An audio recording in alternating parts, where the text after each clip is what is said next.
तो साथियों, जय हिंद जय भारत। मैं मदन लाल आज़ाद, संस्थापक संयोजक ठगी पीढ़ी जमाकर्ता परिवार और all India bike book taxi union, आज दिनांक 1 अक्टूबर 2023 को आपके समक्ष प्रस्तुत हूँ। राजधानी दिल्ली से आप सबका स्वागत और अभिनंदन करने के लिए, आप सबका धन्यवाद करने के लिए प्रस्तुत हुआ हूँ।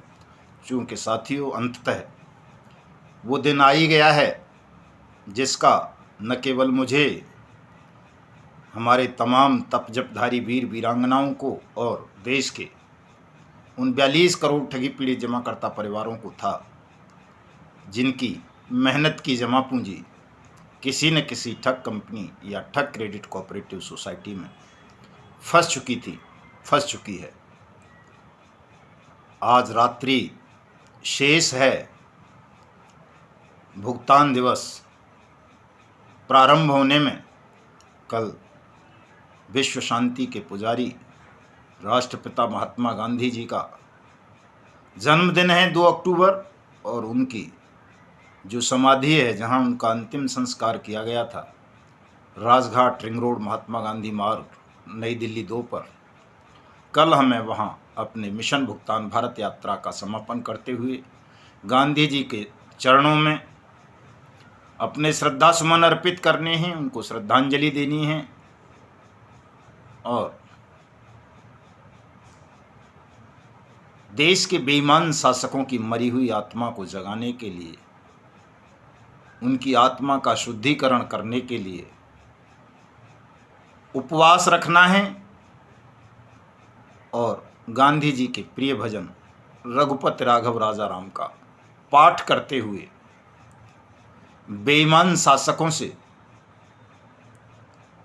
ये न्यायपूर्ण मांग करनी है कि वो अपने ही बनाए हुए कानून, अनियमित जमा योजनाएं पाबंदी कानून 2019 बट्स एक्ट 2019 का क्रियान्वयन समूचे राष्ट्र में सुनिश्चित करते हुए देश के 42 करोड़ से ज़्यादा ठगी पीड़ित जमाकर्ता परिवारों का जमा धन अविलंब वापस करें, अगर वो शासन और सत्ता में बने रहना चाहते हैं तो।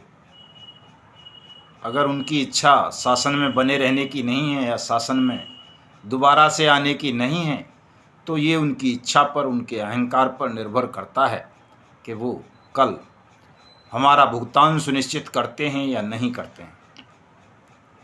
कर देंगे तो शासन में कोई भी रहे, हमें कोई आपत्ति नहीं है उससे। अगर कल देश को उसकी मेहनत की जमा पूंजी की, जमा राशि की वापसी की गारंटी शासन अगर नहीं दे सका, तो उस शासन को हम उखाड़ फेंकने की प्रतिज्ञा लेंगे, संकल्प लेंगे, शपथ लेंगे राष्ट्रपिता महात्मा गांधी की समाधि पर। दोस्तों, चूंकि गांधी राष्ट्र के पिता हैं और उनकी जयंती है कल, और श्राद्ध पक्ष भी शुरू हो चुका है, बड़ा सुंदर समय है, तो ऐसे शुभ अवसर पर आने वाले तमाम अपने वीर वीरांगना क्रांतिकारी देशभक्त साथियों का मैं हृदय तल की गहराइयों से अभिनंदन करता हूं, स्वागत करता हूं दिल्ली की भूमि पर आप सबका, और उम्मीद करता हूं कि आप कल सुबह 6 बजे गांधी समाधि पर पहुंचकर इस देश के बेईमान सिस्टम को ये बता देंगे, समझा देंगे कि यदि तुमने हमारा जमा पैसा वापस नहीं किया तो हम तुम्हें, तुम्हारे अस्तित्व को, राजनीतिक अस्तित्व को समाप्त कर देंगे और किसी भी ठग को, बेईमान को हिंदुस्तान की खुली हवा में सांस नहीं लेने देंगे। साथियों,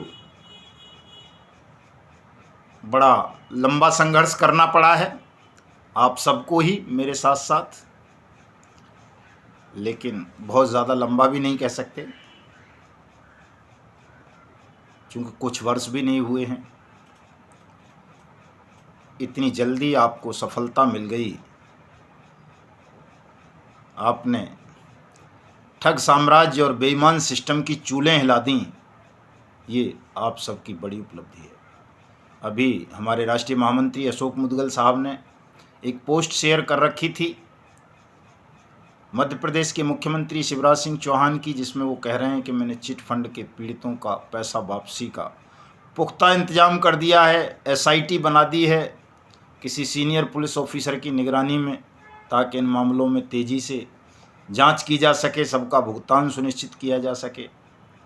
परसों उत्तर प्रदेश के मुख्यमंत्री ने अपनी कैबिनेट में भुगतान की गारंटी के अधिकार का अनुमोदन करते हुए नियमावली जारी कर दी थी। उससे पहले बिहार के मुख्यमंत्री नीतीश कुमार जी ने कर दी थी, पंजाब के मुख्यमंत्री भगवंत मान ने कर दी है, महाराष्ट्र सरकार ने कर दी थी, और तमाम राज्यों ने, लगभग 19 राज्यों ने ये नियमावली जारी करके आपके भुगतान की गारंटी का अधिकार आपको वाट्स एक्ट 2019 के अंतर्गत प्रदान कर दिया है। लेकिन दोस्तों, सवाल फिर वहीं खड़ा हो जाता है कि ये राज्य, चाहे वो शिवराज सिंह चौहान हों, योगी आदित्यनाथ हों, दिल्ली के मुख्यमंत्री अरविंद केजरीवाल हों, भगवंत मान हों, अशोक गहलोत हों, भूपेश बघेल हों, नीतीश कुमार हों, झारखंड के मुख्यमंत्री हेमंत सोरेन हों, महाराष्ट्र के मुख्यमंत्री हों, कर्नाटक के मुख्यमंत्री हों, बंगाल के हों, उड़ीसा के हों, हिमाचल के हों, या कहीं के भी, या कोई प्रशासक जम्मू कश्मीर जैसे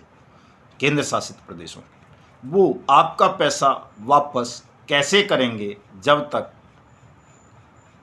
जमाकर्ताओं का पैसा सेंट्रल गवर्नमेंट इन राज्यों को प्रदान नहीं कर देती है। चूँकि सारा पैसा तो सेंट्रल गवर्नमेंट के पास है आपका, चाहे वो ईडी के मार्फत हो, चाहे सेबी के, चाहे सीबीआई के, चाहे एनसीएलटी के, चाहे सीआरसी के, चाहे किसी और के, तो ये पैसा तो केंद्र सरकार के पास है। और जब तक केंद्र ये धन आपका राज्यों को जारी नहीं करेगा, राज्य तब तक बर्ड्स एक्ट अथॉरिटीज़ को नहीं देंगे, और बर्ड्स एक्ट अथॉरिटीज़ के पास जब तक पैसा नहीं होगा तो वो आवेदन लेकर के भी आपका धन वापस नहीं कर सकेंगे, केवल आंशिक भुगतान कर पाएंगे। जैसे छत्तीसगढ़ में हो रहा है कि 1 लाख हैं तो आपको 1000 दे दिया, 500 दे दिया, चूँकि छोटी छोटी ज़मीनें या प्रॉपर्टी या ऑफिस वहाँ ऐसे हैं अभी जो सेबी ने एक्वायर नहीं किए, या सीबीआई ने नहीं किए, एनसीएलटी ने नहीं किए, किसी लिक्विडेटर ने नहीं किए, वो ऐसे ही गलतफहमी में रह गए और उनको स्टेट गवर्नमेंट सीज करके नीलाम करके वहाँ लोगों का आंशिक भुगतान कर रही है छत्तीसगढ़ में। तो ये तो संभव है कि आंशिक भुगतान कर दिया जाए।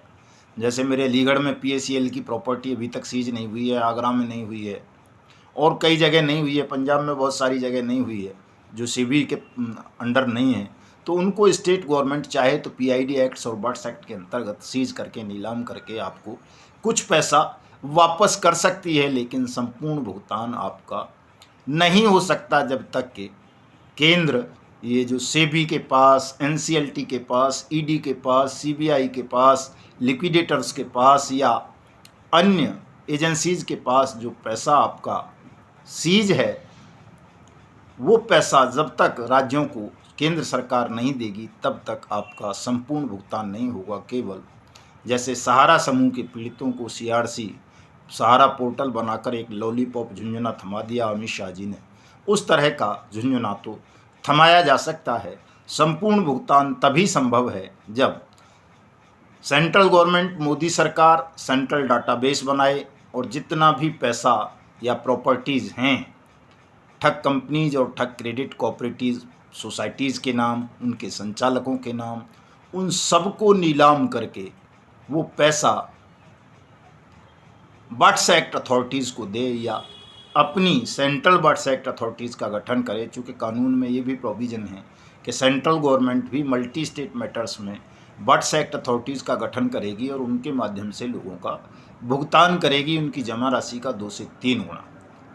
तो इन दोनों कामों में से जब तक एक काम मोदी सरकार नहीं करेगी तब तक आप सबका संपूर्ण भुगतान नहीं होगा। ये भुगतान दोस्तों तभी होगा जब सेंट्रल गवर्नमेंट पर एक बड़ा प्रेशर आप बना सको और मोदी को झुका सको, ये कह सको, समझा सको कि अगर आपने हमारा भुगतान नहीं किया तो हम 2024 में आपको लाल किला पर झंडा फहराने लायक नहीं रहने देंगे। आपकी स्थिति हम झोला उठाने वाली कर देंगे। और कल दोस्तों हमें यही सिद्ध करना है। तो चूंकि जो दूर दराज से साथी आ रहे हैं वो निकल चुके हैं ट्रेनों से, वो अब दिल्ली नहीं आ पाएंगे, लेकिन जो दिल्ली एनसीआर के लोग हैं, दिल्ली के आसपास के ज़िलों के लोग हैं, वो भी आ सकते हैं। मेरी आप सबसे विनम्र प्रार्थना है, हाथ जोड़कर अपील है, मार्मिक अपील है दोस्तों, कि यदि आप चाहते हो कि आपकी मेहनत का जमा पैसा आपको जल्दी से जल्दी वापस मिले, वर्ष 2023 में ही मिले, और आपका प्यारा देश ठगमुक्त बेईमान रहित राष्ट्र राज्य के रूप में स्थापित हो, तो कल सुबह 6 बजे से पहले पहले आप सब गांधी समाधि राजघाट नई दिल्ली पर पहुंच जाएं। विजय आपका इंतजार कर रही है। निश्चित रूप से आप सबका पैसा वापस होगा, आपकी जीत होगी। लेकिन अगर आप कल के इस महान दृश्य के साक्षी बनने से वंचित रह गए, तो भविष्य इतिहास आपको क्षमा नहीं कर सकेगा। ये ध्यान रखना। आप भी कल की इस ऐतिहासिक अनुपम क्रांति के साक्षी बनने के लिए दिल्ली पधारें। इससे आपके 2 लाभ होंगे। पहला तो भविष्य और इतिहास आपकी निंदा नहीं करेगा, और दूसरा आपकी जो मेहनत का पैसा सेंट्रल गवर्नमेंट ने अपने कब्जे में ले रखा है, वो आपको जल्दी से जल्दी वापस मिल जाएगा। ये सुनहरी मौका है दोस्तों, इस मौके को बिल्कुल नहीं चूकना है। और बहुत सारी बातें हैं कहने को, लेकिन आज मैं लंबा वीडियो नहीं बनाऊंगा। सब साथी निर्भीक रहेंगे, निश्चिंत रहेंगे, घबराएंगे नहीं। कुछ नहीं होगा किसी के साथ भी ऐसा जो अप्रिय हो। सब कुछ आपके मनोकूल होगा, मन भावन होगा। निश्चिंत होकर सुबह 6 बजे आप सब राजघाट गांधी समाधि दिल्ली पर पहुंचेंगे। और अंत में अब मैं आपसे अपील करूंगा कि जिन साथियों ने मेरे YouTube चैनल युगांतर न्यूज़ को सब्सक्राइब नहीं किया है, वो इसे सब्सक्राइब कर लें। मेरे इस वीडियो संदेश को ज़्यादा से ज़्यादा शेयर कर दें, कमेंट भी कर दें और लाइक भी कर दें साथियों। और मैं कहना चाहूँगा आप सबसे, देश के शासन से, हुक्मरानों से, कि वो अहंकार का त्याग करके ईमानदारी के साथ राष्ट्र का भुगतान कर दें। अन्यथा ये राष्ट्र नपुंसकों का नहीं है। जनता की छाती भिदें और तुम नींद करो। अपने भर तो ये जुल्म नहीं होने दूंगा। तुम बुरा कहो या भला मुझे परवाह नहीं, पर दोपहरी में तुम्हें नहीं सोने दूंगा। जब तक देश के 42 करोड़ ठगी पीड़ित जमाकर्ता परिवारों का परिश्रम से प्राप्त धन उन्हें वापस नहीं कर दोगे, संपूर्ण भुगतान नहीं कर दोगे, अनियमित जमा योजनाएं पाबंदी कानून 2019 को देश में क्रियान्वित करके ठगों को दंडित नहीं करोगे, तब तक तुम्हारे लिए शासन चलाना तो बड़ी बात है, तुम्हें चैन की नींद नहीं सोने देंगे। ये हमारा संकल्प है, प्रतिज्ञा है, शपथ है।